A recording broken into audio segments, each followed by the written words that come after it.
popular and fun-loving college student. Mindy was a very bubbly person. She's always seemed to be happy.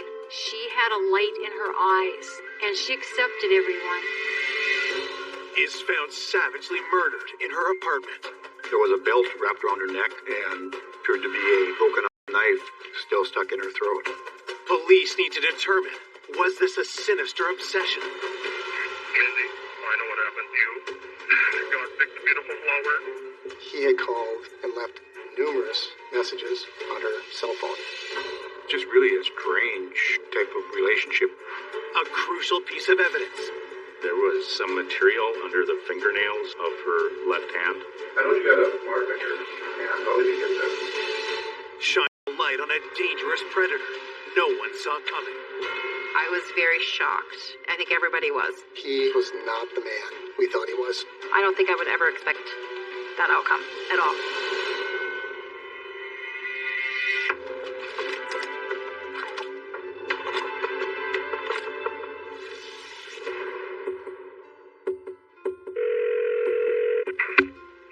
Hey, Mindy, it's Danny. Anyway, you can just give me a call back. Okay, bye. Hey, Mindy, it's Tony. Hey, Jamie's trying to get over to you. Bye. Where are you? Okay, bye. I remember trying to call Mindy a few times and she wasn't answering. So me and my friend Danielle drove and parked in front of her apartment across the street. I ran inside. I knocked on the door and there was no answer. But it wasn't locked. And so I opened the door and I stepped in. And 2 steps in, I saw something on the ground right in front of my feet. It was Mindy. And then I noticed something around her neck. Horrified, Mindy's friend rushes outside to call 911. About 10 minutes before 9 o'clock that night, dispatch called me at my house and said that they've got a hysterical caller on the phone. I got the address and it was 1 block from my house. When I arrived, both Danielle and Tony were very distraught, very upset. The apartment was located on the 2nd floor of the building. As I entered, I could smell a very strong odor like an ammonia disinfectant. The body of the victim was laying Half cut open. Detectives begin their investigation and identify the victim as 22-year-old college senior Mindy Morgenstern. I knew Mindy. She was a student at the college. I'd seen her at a lot of their events. And to see that it was her, I was really surprised and quite shocked. There was a belt wrapped around her neck and appeared to be a broken off knife still stuck in her throat. It appeared that the belt was applied to the neck prior to the neck being cut. Investigators find an empty bottle of disinfectant beside the body. Somebody had poured the disinfectant over her body, possibly trying to destroy any type of evidence. The killer tried to cover their tracks, but investigators find something they missed.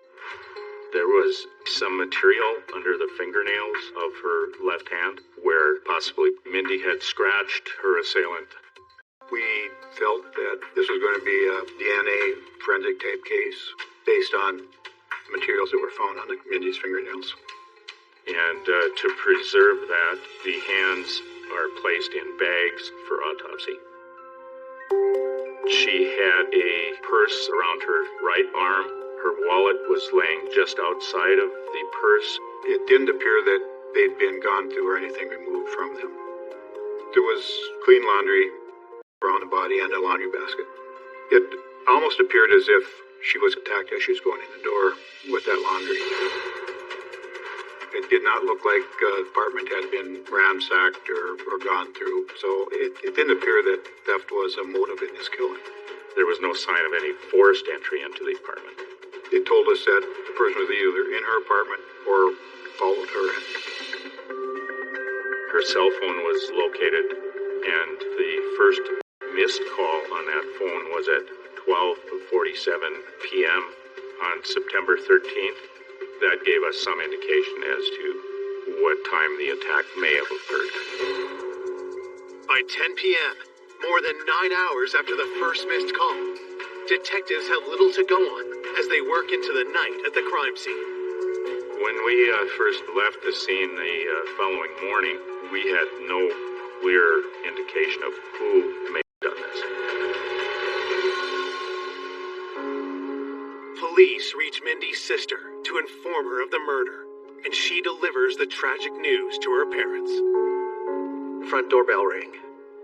And I said, "Who's there?" And Rebecca, our daughter, she said, "It's me, Dad. We've got some bad news." Mom, Mindy is dead. It was just like somebody taking a knife and just sticking it right into your heart. I just wanted to try to just say, no, this isn't real. This didn't happen. I didn't want it to be true. She had such a loving, loving heart, and I loved her very much. Born in Bogota, Colombia, on April 29, 1984, Mindy was adopted as a baby by Valley City farmers Larry and Eunice Morgenstern. The first time I saw Mindy, she had the biggest, darkest, most beautiful eyes that I had ever seen. It was pretty very amazing to see this little character in a basket that she brought home to be part of our family. Mindy was the youngest of 4 Morgenstern children, 3 of them adopted by Larry and Eunice. Mindy was very much a tomboy, and as she grew up, she got so beautiful. She didn't really realize that she would be looked upon as somebody that turned boys' heads. After high school, Mindy moved to Valley City and dove headlong into college life. She just seemed to enjoy all the friends that she had there. Mindy was a very friendly, outgoing, bubbly person. She's always seemed to be happy. She had a light in her eyes, and she accepted everyone. Mindy's future was looking bright until the stunning attack that cut her down in her prime. It was very difficult to see Mindy's body in the condition that it was in when we found her. I want to find out who did this, because she was loved by a lot of people in our community. Back at the crime scene, Mindy's 2 friends tell detectives they weren't the only ones to see Mindy's body. When Tony found Mindy at the scene, she screamed, which alerted a man in a neighboring apartment to come out to see what was wrong. He was there when I first entered the apartment complex, and they showed me where Mindy was located. He told investigators that he checked for a pulse using the back of his hand to not leave any fingerprints on the victim. It was a little odd, because people don't describe things like that, like using the back of their hand so they don't leave fingerprints and things like that. If he was there to help, I couldn't understand why he'd be worried about it, something like that. Police identify the man as Robert Linz and soon Respond to someone trying to get your hands off of them when they were being attacked.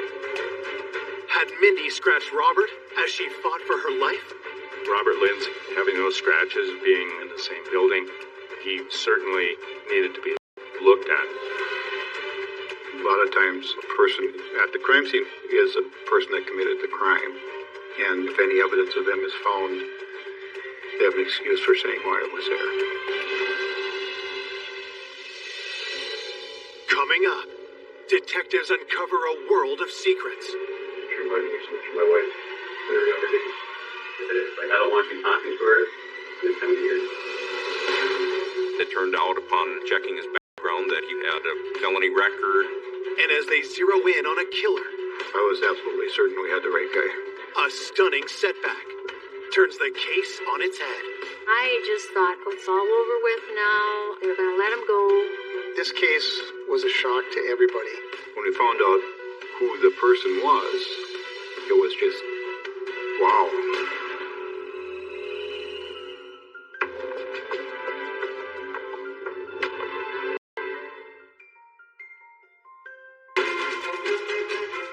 Police police investigating the murder of 22-year-old college student Mindy Morgenstern have just identified their first suspect, her neighbor, Robert Linz. When officers met Robert Linz, they noticed some scratches on his hands. And he also used the back of his hand to see if she was deceased or not. His concern was he didn't want to leave any fingerprints or DNA in the apartment because he had nothing to do with the incident. Suspicions aroused. Police bring Robert Linz into the station for an interview. We knew before. I knew her in passing and seen her every day. All he knew about her is that she was a pretty girl and that she lived in the apartment building. When investigators dig into Robert's history, they find something troubling. It turned out upon checking his background that he had a felony record. Oh, I gotta apologize. He was stolen car. And my original sentence was 2 years and 8 months. Robert Linz lives in the criminal system out in California. He's street smart, and he knew not to leave fingerprints at a crime scene. Detectives ask Robert how he got the scratches on his hands. Oh, your hands are really cut up and stuff. Is that normal from work? Yeah, this is an everyday thing. Handling steel and stuff. Yeah, all day long, steel. I get cut up pretty bad. Constantly. He claimed he worked at a place where they built steel buildings. Police cut to the chase and ask Robert where he was on the day Mindy was murdered. There wasn't anything out of the ordinary. It was a regular day work. What time did you start? I'm there like 5 minutes to 7. Robert Linz told investigators that he had been at work that day from 7 in the morning, and he didn't arrive home to his apartment until about 5:30. We talked to his employer. He did work all day. He did work with steel, so it was very easy for him to cut his hands. So there was really nothing to put him at that apartment at the time the crime occurred. Still, police aren't ready to rule out Robert just yet. We asked him to provide DNA sample, which he agreed to. While they await DNA test results, police canvass Mindy's neighbors. We were looking for anybody that might have seen something, heard something, so we can get a better timeline as far as when this might have happened. While going door to door, investigators are pleased to see a familiar face. As I was collecting statements outside, I saw Mo Gibbs. He had been living in the apartment building with his wife and stepdaughter. Mo works at the Barnes County Jail, and due to the fact that he was a correctional officer, I would run into him quite often while he was working. And I also knew Mo because we played on the co-ed softball tournament together. A guy in his position probably would be an excellent witness if he had seen or heard anything. Mo Gibbs said that he knew Mindy as a person that lived in the building. He had seen her come and go. The investigator asked Mo if he noticed anything unusual that afternoon. Mo had said that he went with his wife and stepdaughter for lunch, then came back to the apartment at about 12:45 and started packing and loading boxes as he and his wife were going to be moving out of the apartment. He mentioned that when he went into the apartment complex, he could smell a strong, distinct odor of a disinfectant. Other than that, he claimed that he didn't hear or see anything. So we were working with the timeline between the first missed call at 12:47 p.m. and the disinfectant being smelled shortly after 1 o'clock p.m. So we figured she probably was deceased prior to 1 o'clock in the afternoon. To rule them out, police collect DNA samples from Mo and the other building residents. All the DNA samples taken during our interviews were sent to the state crime lab. In search of new leads, detectives turn to Mindy's loved ones. I just didn't think there was anybody that would... Hard about anyone who might have had a problem with her. Mindy's mother mentioned that Tony had had this boyfriend that wasn't such a nice person. His name was James. I was dating James Robinson at the time, and he was doing some bad things, and I was taking the brunt of it, and Mindy didn't really care for him because she had known that there was times that I got pretty scared. Mindy did bring him up at one time? Something about him being on drugs or something? Mindy was trying to get Tony to quit seeing James, and that may give him some reason to hold a grudge against Mindy. This James Robinson didn't look like he wanted his girlfriend, Tony, to be friends with Mindy. She did, obviously like a friend does, get out. You need to leave. He's not a good guy. This isn't a good relationship. In trying to help her friend, had Mindy made a deadly enemy. Seemed like the attack was personal in nature. It made me think that maybe this guy had something to do with her death.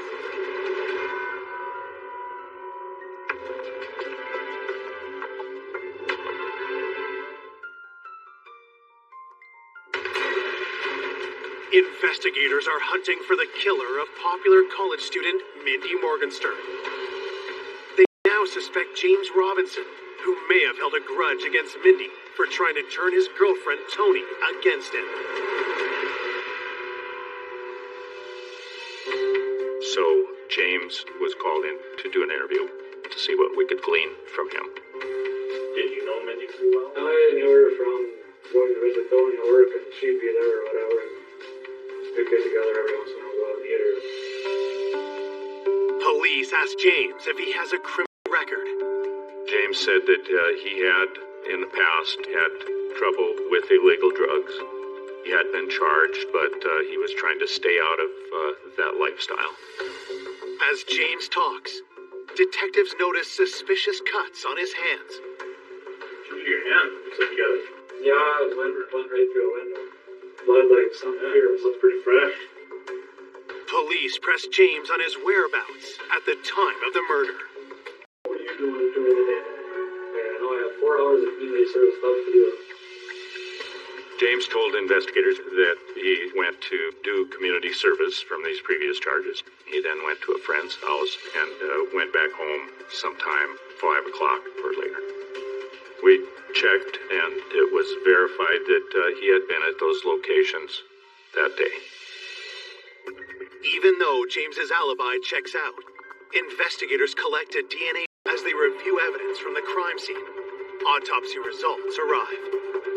The autopsy of Mindy's body indicated that she had died from asphyxiation and due to the cuts to her neck.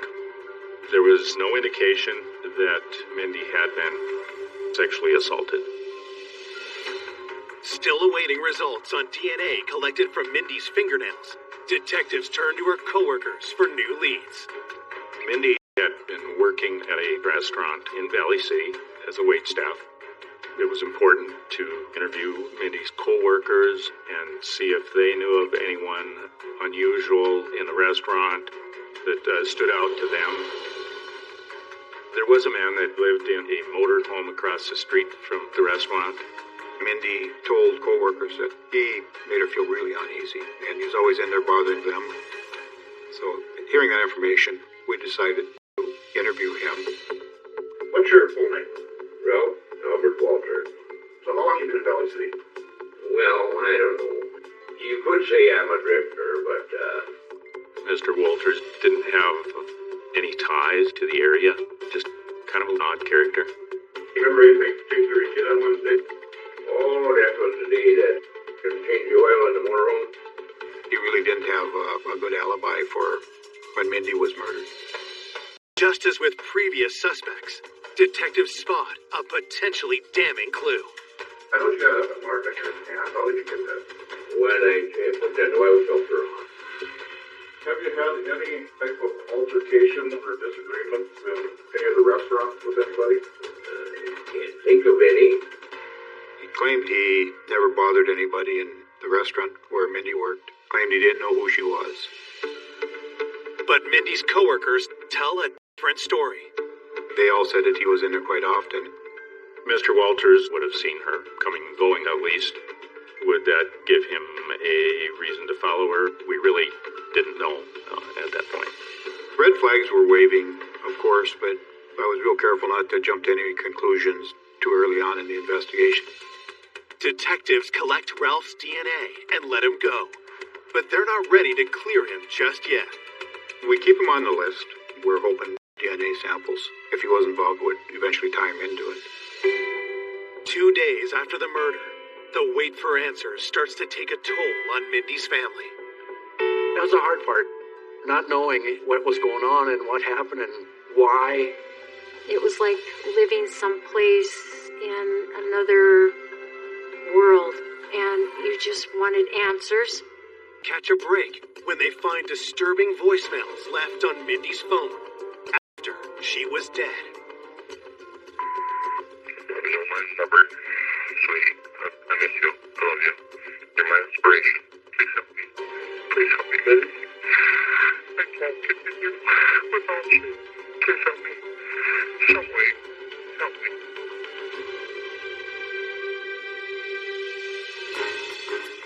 Detectives search the number and discover that it belongs to a man named Rodney Kuznia.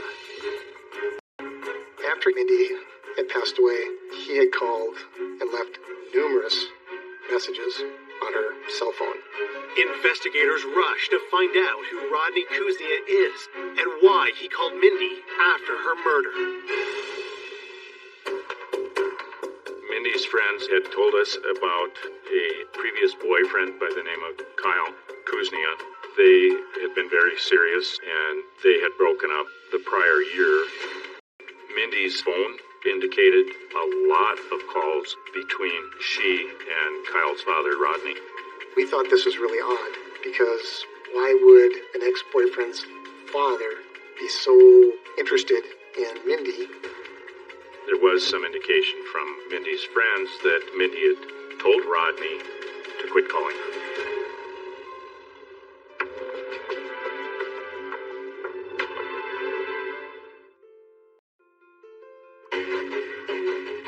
It's been 3 days since 22-year-old Mindy Morgenstern was found brutally murdered in her apartment. Police have a new suspect, an ex-boyfriend's father who left suspicious voicemails for Mindy after her death. Mindy, this is Rod. I know what happened to you. I love hearing your voice. I can't take it. I love you, kid. God picked a beautiful flower. I'm sorry that happened that way. It happened to you. It just was really odd why Mindy's ex-boyfriend's father was leaving these messages, why he was so infatuated with her, and obviously he had feelings for her. Eager to learn more about Mindy's communication with Rodney, detectives start by questioning his son, Kyle. Kyle was Mindy's ex-boyfriend, and Mindy, I think, still had feelings for Kyle. It was found that Kyle had broken off his relationship with her a year before, and really had very little contact with Mindy since that time that they had broken up. I feel a little bad. I mean, I handled it a little different. Have you had any other contact with her?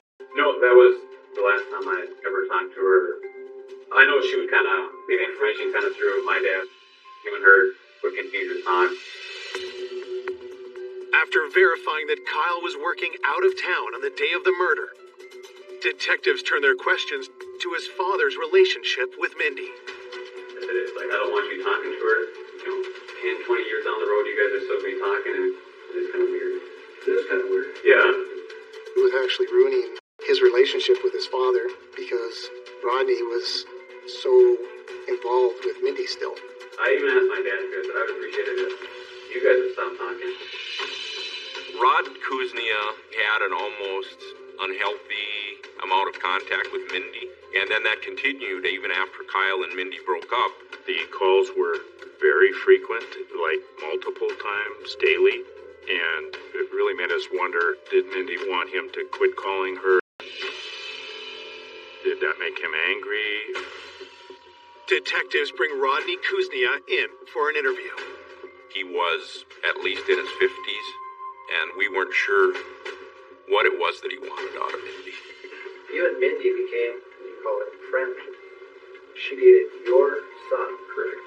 I don't understand the relationship. Well, you definitely know Mindy. She was quite the bubbly character. She reminded me so much of my wife in her younger days. Detectives press Rodney about the messages he left after hearing of Mindy's death. I didn't call after I heard the fact that he left a message. I was really stupid to do that, but I wanted her to pick up and then what did you tell her? Oh my God, I think Richard Fowler. It was just really a strange type of relationship between a man that was her boyfriend's father and her. Detectives press Rodney on his whereabouts at the time of the murder. Rod Gutznia indicated that he was working on his farm with his two sons from 7 in the morning till early in the evening. We checked and verified that, yes, he had been at work that day. Detectives collect DNA from Rodney, but with nothing concrete against him, they must let him go. We still thought that it was such an odd relationship that we certainly wouldn't close the book on looking at Rodney any further.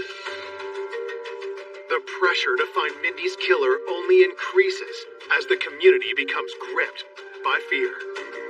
It was super scary because it wasn't safe Little Valley City anymore. 6 days after the murder, Mindy's funeral draws hundreds of mourners. We had the funeral at the high school gym because we didn't think that everybody could fit into the church while there was over 500 people at the funeral.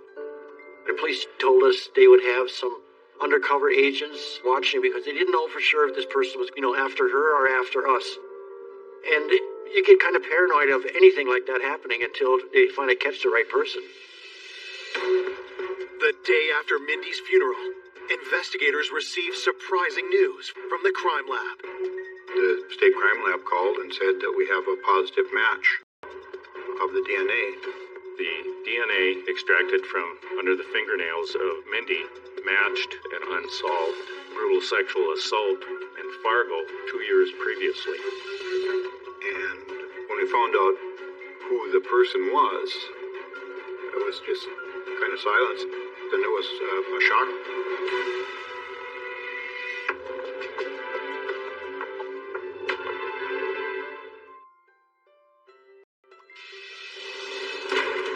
One week after the murder of 22-year-old Mindy Morgenstern, detectives received DNA test results that turn the case on its head. The DNA from every one of the suspects, Koznia, Walters, Lind, and the others, all came back as not a match to the DNA found under Mindy's fingernails. I asked, "Who is it?" They told me it was Mo Gibbs. When they got the match, it was just, wow. The DNA match of Mo Gibbs was really unexpected for us. I knew him personally. He was a correctional officer, and it really caught me off guard that somebody in the law enforcement community would have done something like this. When detectives look deep into Mo's background, they discover a hidden past. Mo Gibbs was not the man we thought he was. When we started digging into his background, we had found out that he'd actually changed his name. We found out that he was involved in a drive-by shooting, and he had served 5 years in prison. Also, his DNA matched this reported rape in Fargo from 2 years previously.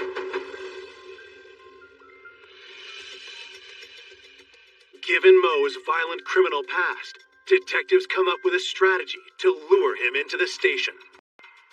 We had called Mo and asked him if he would be willing to come in, just to eliminate him as a suspect. We're playing on his friendship with law enforcement. The idea. Mo Gibbs lived in the apartment building that Mindy lived in, and he said that he had seen her around, but he really didn't know her at all. Mo said that he had worked at the jail the previous night, had gotten home about 7 in the morning, and then he started packing and loading boxes out of the apartment. Anything unusual that you noticed in the apartment building? No. I didn't notice anything out of the ordinary the whole day. I was back and forth. Scratches were observed on Mo's hands, and Mo stated that he got those scratches from moving boxes. The polygraph operator asked him if he'd ever been in Mindy's room or in her apartment. I went to her place one time. That was probably either a week and a half or 2 weeks ago. He stated that she was trying to carry a laundry basket and some other things all at the same time, and he assisted her in carrying that laundry to her apartment. I'm thinking that he wanted to have an excuse for having evidence in that apartment. With Mo's story in place, the polygraph can begin.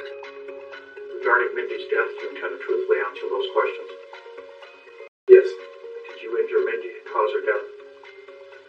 No. At the conclusion of the polygraph examination, the examiner felt that there was some indication of deception. There's a little bit of indication there that something is bothering you about this, and I guess I just want to try and get it resolved. I mean, I don't know nothing about it. I mean, as far as anything else, I wasn't there, so it's not bothering me that I know. I mean, because I know I wasn't there. Okay. What do you know about DNA? Nothing. Nothing. How would you feel if I told you that your DNA matches DNA that we found on Mindy's body? I'd be like, that wasn't true, so I know I wasn't there, so. At that point, we didn't think that he was really going to ever admit to anything, at least that day. We're in a bind here. Your DNA is matching what we found on her, under her fingernails. I don't know how my DNA was under her fingernails. When we get DNA back, though, and it says, this is the person that matches this person out of so many million, we can't argue with that, though. Plus, I'm going to let you know something else here. The DNA that they match, that they brought up, it also matches the DNA that was found on a girl that was sexually assaulted 2 years ago in Fargo. Okay. He was arrested immediately after that interview and charged with murder. Murder of Mindy Morgenstern. News of Mo's arrest opens a floodgate of shocking accusations. A number of female inmates in the jail where Mo Gibbs worked came forward and said he's been doing sexual stuff to us in the jail for weeks or months.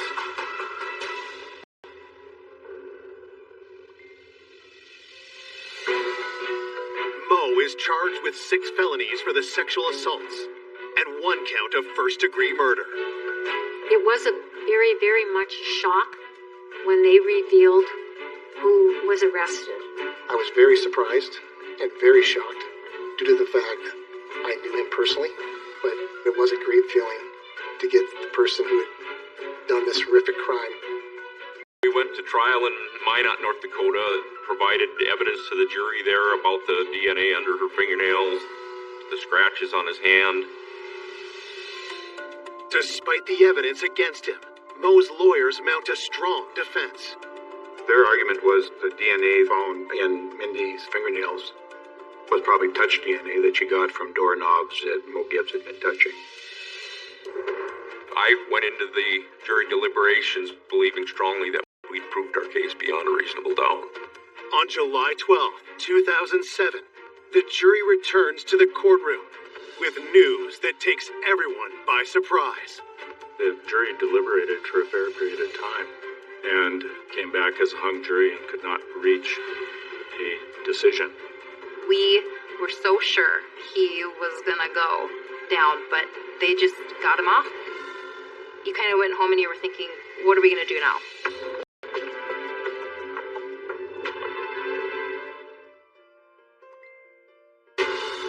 Corrections Officer Mo Gibbs has just been tried for the murder of 22-year-old Mindy Morgenstern.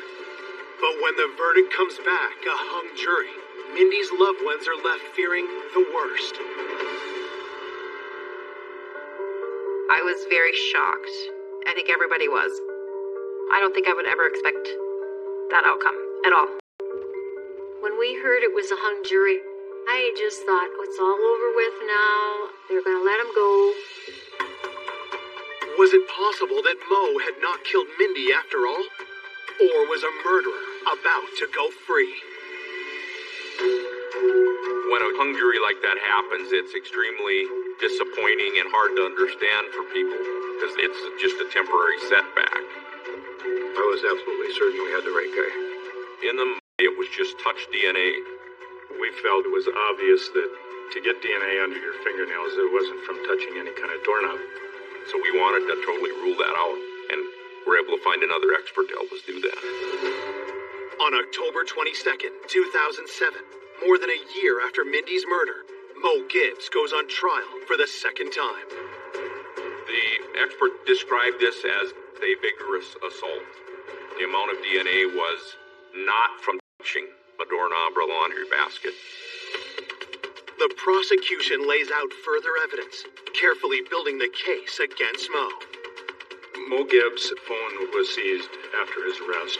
There were never times when he went for an hour or more that he was not texting or doing something with his phone. He got off at 7 in the morning from his shift, and he was continually either emailing or texting people until he had to go pick up his fiancée to go to lunch. He dropped her back off around 12:30 or 1 o'clock, and that's when we believe he came back to the apartment building. Mindy's last missed call was at 12:47 that day, and for the next 2 hours, Mo Gibbs was doing something else other than sending texts or sending emails. With DNA and other evidence placing Mo at the scene, the prosecution lays out their theory of the murder. I believe that Mindy was carrying clothes into her apartment, and Mo Gibbs was in the hallway and got her in there, pushed her on the floor, and attempted to rape her. I think Mindy fought back, and things went drastically wrong. I think what happened was he tried strangling her with a belt. It wasn't going as he wanted it to. It wasn't dying fast enough. So he got a knife and he stabbed her. And then when he got done, he finds a cleaning solution, dumps it on her body. And then he gets the heck out of there. Then he starts back with the texting and emailing and went on with his life.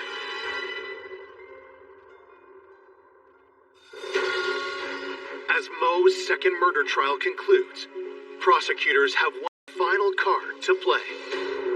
There was a cellmate of Mo Gibbs while he was awaiting trial that had told investigators that Mo had admitted to killing Mindy. Gibbs had told him that he'd done it, and he'd do it again if he had the opportunity.